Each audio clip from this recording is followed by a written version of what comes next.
طريقة البسلة. السلام عليكم ورحمة الله وبركاته. ازيكم عاملين ايه؟ يا رب تكونوا بخير وفي احسن حال. النهاردة هنعمل مع بعض البسلة كده، خضار جميل جدا ما شاء الله، خفيف. طريقة سهلة خالص هتعجبك بإذن الله. مش ضروري يعني لازم يكون فيه لحوم او فراخ او حاجات زي دي. اليوم هيعدي بإذن الله. هنعمل كده شوية بسلة حلوين. يلا بينا نشوف الطريقة مع بعض. المكونات ايه؟ لو ولادك ما بيحبوش البسله بالجزر زي ولادي كده، خليها بسله بس زي ما هم عايزين. ان شاء الله الطريقه تعجبك وهتاكلي شويه بسله ما حصلوش. ادي المكونات معايا اهي. معايا بسله ومعايا بصله متقطعه كده مكعبات، ومعايا طماطم معصوره في الخلاط، ومعايا بصله تانية، ومعايا فلفل وبهارات. هنشوف هنعمل مع بعض ايه. وشبت اخضر متقطع. هنجيب حله كده ونحط فيها شويه زيت، وننزل بقى بالبصله المتقطعه.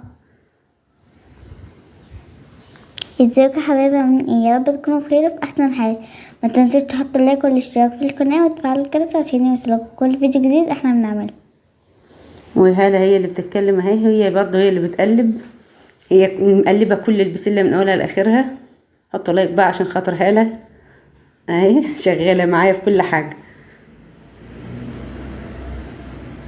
هي شغاله في البسله وبس، ما بترضاش تاكلها، بس عايزه تقلب بقى وتعمل نفسها شيف بقى. هنقلب كده بقى البصله مع بعض لغايه ما تدبل. كل شويه هتوريكم بتعمل ايه. اهي بتقلب اهي. ادي البصله بتوريها لكم، كل شويه تورينا بتعمل ايه. وهننزل بقى كده بعد ما البصله تدبل معاها شويه، هنزل بالبسله اهو بالشكل ده كده. حاولي تجيب البسله وهي لسه صغيره شويه، علشان اللي هي بتبقى كبيره قوي دي ما بتستواش بسرعه.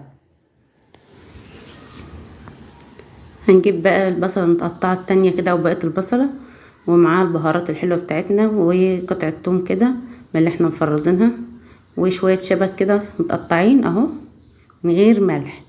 هنقلبهم كويس جدا مع بعض بالشكل ده اهو. الملح بيأخر تسويتها، ما تحطش الملح قبل ما تاخد تسويه شويه. على ما عملنا البصله دي كده وقلبنا الشبت والحاجات دي، نسيب البسله تستوي شويه. والبصله دي مع الشبت مع فص الثوم ده بيديها طعم حلو جدا، خلي البسله مسكره وطعمها جميل. هنزلهم كده عليها اهو بالشكل ده. برضو هلا هي اللي بتنزل وهي اللي بتقلب اهو بالشكل ده كده. وهنقلبها كده، قطعه الثوم دي متفرزه، وهنقلب بقى كل المكونات دي مع بعضها كده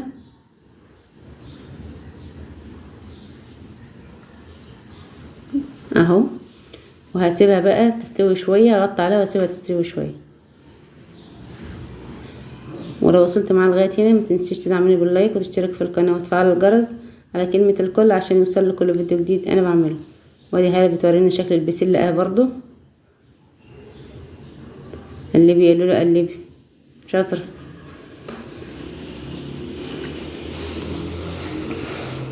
علمي اولادك ان هم يدخلوا معاك المطبخ ويساعدوكي. ما انتش ضامنه ظروف الدنيا فيها ايه، الله اعلم باللي جاي، ان هم يعرفوا يعملوا حاجه لنفسهم. ادي البسله اهي دخلت معايا في التسويه خلاص كده اهو.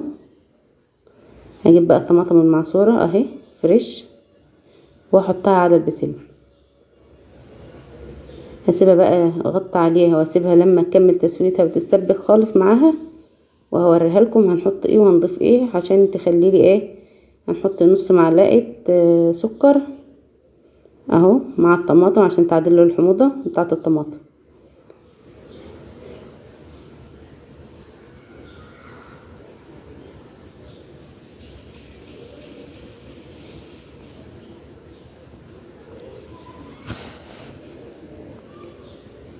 ان شاء الله تاكل احلى شويه بسله تدوم في حياتك. لو جربت الطريقه دي ان شاء الله تعملها على طول. لو كملت معايا لغايه هنا تقولي لي في التعليقات تسلم ايدك يا ام عبد. لو قلت لي الكلمه دي اعرف ان انت كملت معايا الفيديو لغايه هنا. ادي البسله اهي استوت خلاص، والطماطم اتسبكت وبقت زي الفل. هننزل بقى بالملح اهو. شايفه جميله ازاي؟ هلا بتوريها لك برضه اهي. كل ما اجي اعمل حاجه اوعي يا ماما تعملي من غير، اوعي يا ماما تعملي حاجه من ولا تحط حاجه لما ناجي. ما شاء الله هي اللي كملت معايا كل الطبخ، كل شويه تشتري المعلقه وتوريلي. كده خلاص هي اصلا استوت وبقت زي الفل وطعمها جميل جدا وريحتها تجيب اخر الدنيا ما شاء الله. جميله جميله اهي، كل حاجه عايزه توريها. التكه بقى الحلوه الجميله اللي بتخلي لي طعم البسله جميل، فصين توم كده مفرومين تحطهم قبل ما تطفي النار، تحطهم كده وتقلبيهم وتطفي النار وتغطي عليها وتسيبيها، تديها طعم روعة الروعة ما شاء الله. بتبقى جميلة جدا وطعمها حلو. كده خلاص انا هنطفي عليها بقى اهو، هنسيبها بقى اغطي عليها شوية وهسيبها بقى تاخد الطعم الحلو، تدينا النكهة الجميلة اللي احنا حطينا الثوم. وعملت معاها شوية رز معمر كده وشوية سلطة ومخلل وجرجير، وما شاء الله كانت طعمها جميل جدا. اتمنى الطريقة تكون عجبتك بتاعة طريقة البسلة، وتقولي لي بتعمليها ازاي وجربت الطريقة بتاعتي ولا لا.